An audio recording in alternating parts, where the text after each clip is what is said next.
喺我哋廣東客家人嘅餐桌上啊，好似呢種自己手工剁嘅肉丸呢，基本上係家家都識噶。咁樣蒸出嚟嘅肉丸呢，佢嘅口感係 Q 彈彈，軟糯鮮甜有嚼頭嘅。每次整啊，小朋友真係爭住食噶，正係好睇又好食。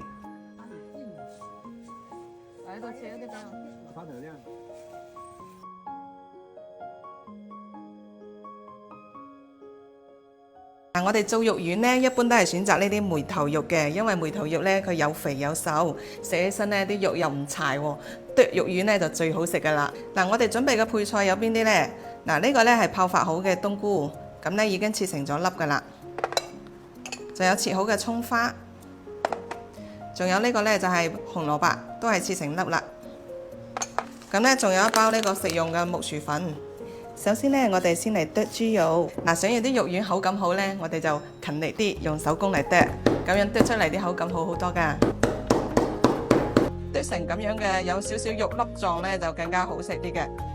跟住呢，我哋就倒入冬菇粒、紅蘿蔔粒同埋香葱。調味方面呢，我哋就加入鹽、糖、胡椒粉、生抽同埋蠔油。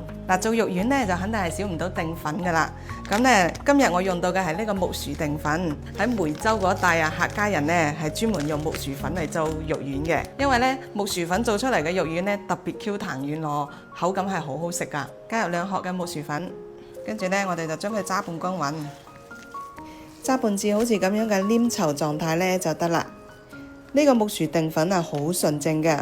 你睇下配料表，淨係食用木薯粉嘅啫。真正做到啊，乾乾淨淨，食得放心。做丸仔呢就好簡單嘅啫，我哋就咁樣搓完佢，個蒸盤底部呢放一層油，咁樣呢啲肉丸放喺底部呢就唔會黐喺度啦。姊妹們，做呢個肉丸呢其實真係好簡單嘅咋，冇咩技術含量噶，就咁樣搓完咗就得噶啦，好簡單，真係有手都識嗰種啊！睇到呢度呢，如果驚記唔住嘅朋友啊，可以將呢個視頻啊短暫收藏起嚟，等你得閒嗰陣呢再攞翻出嚟慢慢睇。水滾咗之後呢，就可以上鑊蒸啦。冚上個蓋，我哋用中大火蒸佢15分鐘左右。好啦，時間到咗，最後呢，我哋揼翻啲蔥花，咁就大功告成啦。咁樣整出嚟嘅肉丸啊，真係好好食噶 ，Q 彈彈嘅口感啊，真係一口氣啊，我都可以食7、8隻噶。有沒有你奶奶小時候的那種味道？奶奶的味道。我們這種客家肉丸子呢，主要就是吃它的一個軟糯，然後呢還帶點 Q 彈哦，而且呢主要是那個肉香味很香，是吧？